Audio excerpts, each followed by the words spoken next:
There is a difference between a piece of legislation passed by a committee of men and the unyielding law of the divine. When a government writes a rule, they need armed officers and courthouses and concrete walls to make you bend to it. But God's law does not have a worldly enforcement mechanism, because it doesn't need one. His law is woven straight into the fabric of reality, much like a law of science. If you ignore the law of gravity and step off a high ledge with a bedsheet, the state cannot protect you from the pavement and your bones will break. That is an automatic and built-in consequence, because that is reality.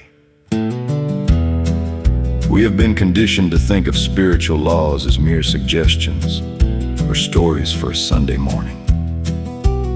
But they are the very mechanics of creation, and they function like physics. When a culture decides to institutionalize vice and to protect the liar and to crush the innocent, it is exactly like pouring acid onto the roots of an oak tree.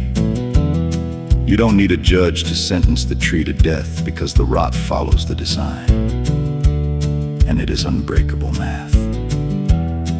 If a nation sows ignorance, it will harvest tyranny.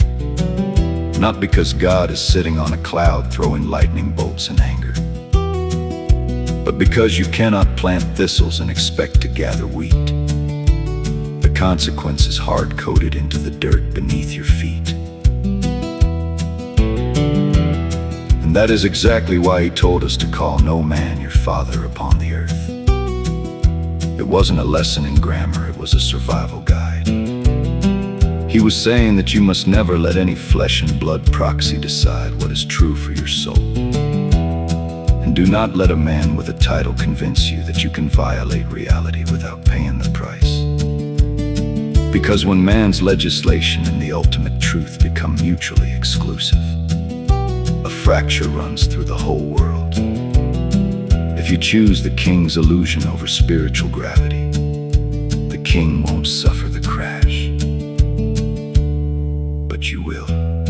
You cannot outvote reality, and you cannot pass a bill to stop the automatic decay of a lie. Trust the book and trust your God-given discernment, and call no man your master while you're standing on his earth.